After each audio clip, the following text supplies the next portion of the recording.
We began with the latest fallout from the U.S. attack on Iran over the weekend. President Trump describing the damage as, quote, monumental, and now for the first time floating the idea of regime change in Iran. Air raid sirens have been sounding again this morning in the Middle East as Israel and Iran exchange more rocket fire. On Saturday, though, the U.S. attack involved about a dozen B-2 bombers, which took off from Whiteman Air Force Base in Missouri for Operation Midnight Hammer. Nearly half of them were decoys, very publicly and trackable as they headed toward Guam. That's going west.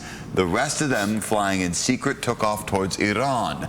Those planes dropped 14 bombs capable of penetrating deep underground, so-called bunker buster bombs. U.S. subs in the Gulf also fired 24 cruise missiles at Iranian nuclear sites. Now, the Trump administration is trying to answer the question, what happens next? No, we're not at war with Iran, John. We're at war with Iran's nuclear program. We want Iran to give up their nuclear weapons program peacefully. President Trump is scheduled to meet with his national security team in the Oval Office. Meantime, the Department of Homeland Security is warning that low-level cyber attacks against U.S. networks are now more likely. President Trump's move to bomb Iranian nuclear sites getting some mixed reaction from our local leaders. Congressman Mike Levin released this statement saying Iran must never obtain a nuclear weapon, but strength in a democracy begins with the Constitution. Had the president come to Congress, the majority may very well have authorized a strike, but that's not what happened. Congresswoman Sarah Jacobs posted on X saying Trump's strikes against Iran are not only unconstitutional, but are an escalation that risks bringing the U.S. into another endless and deadly war. Meantime, Republican Darrell Issa is backing the strike. On X, he stated, quote, President Trump is showing the world the true meaning of peace through strength. And American strength is making peace with Iran possible for the first time in 46 years. A lot of the focus now turns to the 40,000 or so U.S. troops stationed all across the Middle East. More than 5,000 of those troops are on board the USS Carl Vinson, which is homeported here in San Diego. The Vinson is one of the warships deployed to the Arabian Sea. They're all trained for international conflicts like this one. Yeah, but as our Ava Kirshner reports, that training doesn't make things any easier for the family waiting here at home. We prepare for this all the time. Military spouses are no strangers to frequent farewells. Ashley Kamek knows it all too well. And that's just something as a military spouse we have to adjust to. We can't change that. We're not in control of that. So the best thing we can do is try to live life every day the way we were before any conflict is in front of us. San Diego's USS Carl Vinson aircraft carrier is in the Arabian Sea, along with 4 warships in its strike group. According to the Associated Press, they are not participating in the defense of Israel, but they are providing security for U.S. troops and bases along the Gulf of Oman and the Persian Gulf. As the call to action looms for service members, the calls to military spousal support nonprofit 0800 are ramping up.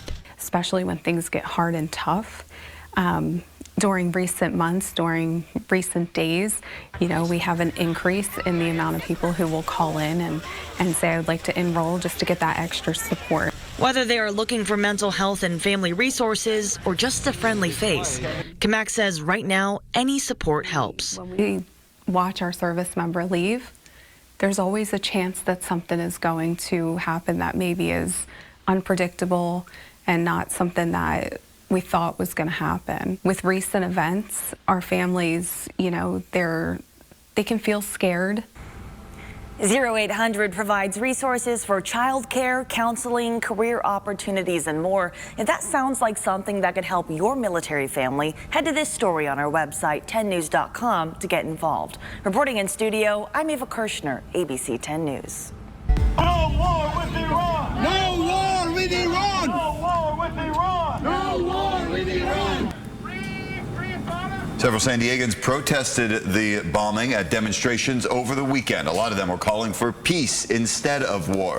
One person we spoke with has family members in Iran.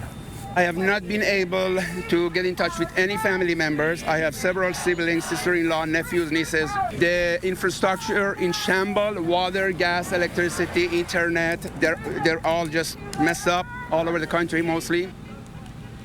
Now, some of the protesters say they're worried that strike will create a bigger war and be a repeat of the conflict between Iran and Iraq. The San Diego Police Department says it's now on heightened alert due to attacks unfolding in the Middle East, but they don't have plans to deploy any additional resources right now. A spokesperson for the sheriff's office told us they are also monitoring the events in Iran and Israel and said they will deploy extra patrols to all houses of worship if needed, regardless of denomination. Of course, you can count on ABC 10 News for all of the latest developments with the conflict in the Middle East. There's a lot going on. You can head to 10news.com or download our 10 News mobile app for free in the App Store.